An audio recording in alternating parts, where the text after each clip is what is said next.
Hi, my name is Logan Mills. I'm 26 years old. I'm from northern Colorado. I enjoy the outdoors. I like working. I know how to run and operate equipment. As a kid, I spent most of my time hunting, fishing, played some sports. I also worked a lot for my father's company, so whenever I wasn't in school or had time on the weekends, my dad spent a lot of time teaching us stuff and making us work, but pretty much just like to be outside, play with my friends and stuff like that. In April of 2025, I had almost a catastrophic head injury. I was in a coma for about 10 days, and I woke up in the hospital and wasn't sure what happened.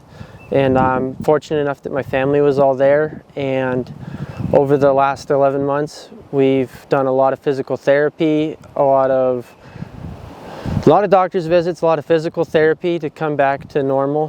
Head trauma can be a very serious thing. Mentally and physically, it's a very draining injury. So it's been a long year, but I think it helps to surround yourself with people who are confident or have also been through something like this. Physically, the injury, well, the main thing was I lost my left eye. So my left eye is always closed. I couldn't open my mouth more than half a centimeter when I first woke up in the hospital, so talking was a little bit difficult. Eating was very difficult. Physically, I probably lost 20 pounds over the month I was in the hospital entirely. So regaining strength, and then one of the big ones is also endurance. It was hard to come back. It's almost like getting back into shape. So, long road. I would say mentally, I woke up in the coma with a great attitude. I wasn't sure what happened, but I was definitely very confident in getting better and moving on with life and living a good life. But mentally, the most draining thing was initially my memory. I was very forgetful, very short-term.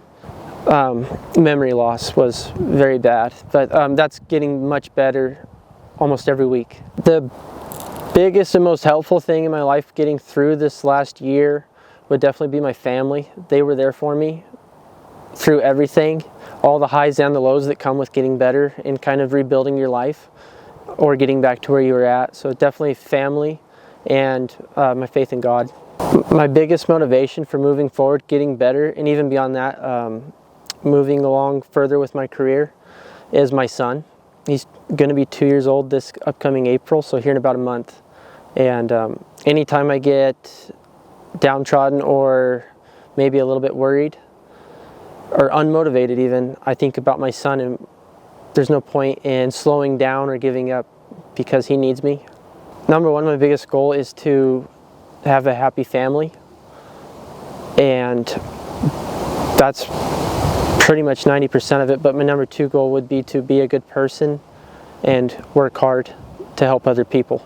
My outlook on life is pretty much the same. If anything, I'm in a better mood and probably a better state of mind now. You go to the hardest parts of your life, and the only way from there is up. When you're working, sometimes it's just very quiet and you can think to yourself, and I think you might find peace with that.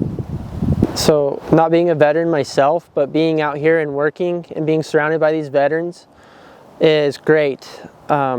They're great people. They've been through a lot of the same experiences I have, and I've actually learned a lot from them. Like I said, if they've been through the same type of physical harm or just any harm at all, they're a great pillar to lean on because they have good advice on how to get through things or how they got through things that were hard in their lives.